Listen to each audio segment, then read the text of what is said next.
A mentor can steer you the wrong way. Hey, I am Chuck the Bureaucrat, and in a previous video, I showed you how to get advice from someone without upsetting them if you don't end up following that advice. As part of that technique, what you do is you seek insights from multiple people so that you can get a well-rounded understanding of the circumstances impacting your decision. And trust me, as you approach your military transition, you are going to want the most comprehensive understanding that you can get. And that leads me to a controversial conclusion.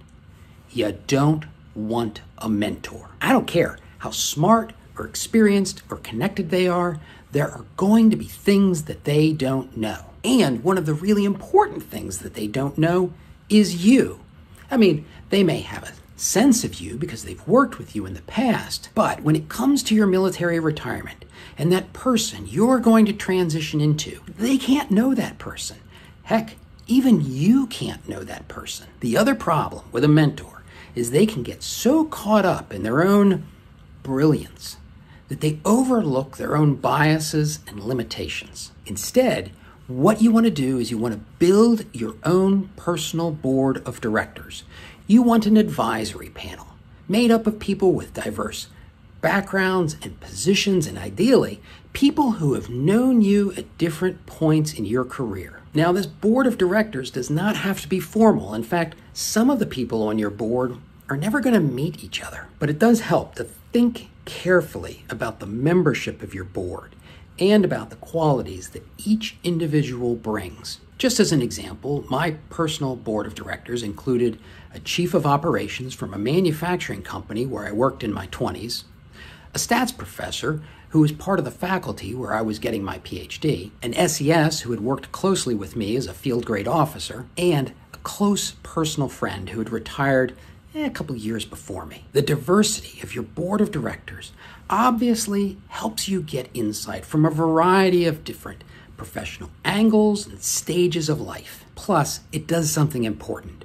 It lets you shift the conversation with one of your directors from what should I do to what shouldn't I do. Lots of people told me, Chuck, you'd make a great teacher.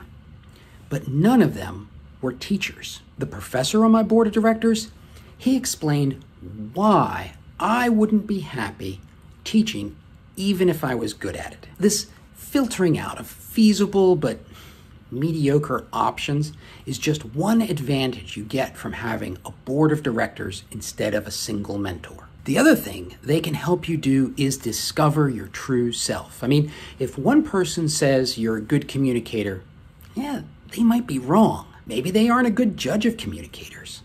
Maybe they saw you in a specific setting where you looked like a good communicator. Or maybe they just saw you at a point in time where everything was going your way. But if multiple trusted experts see the same thing in you at different stages in your career, you can be much more confident that it is an element of your true self, and it will continue to be present as you transition out of the military. Okay, identifying the right people to put on your board of directors, cultivating those relationships, and taking the time to talk with them, all of that is going to take time. In fact, I'd recommend you start now, because that investment in time is worth it. Now go watch this video to see another way that you can make the most out of your military transition.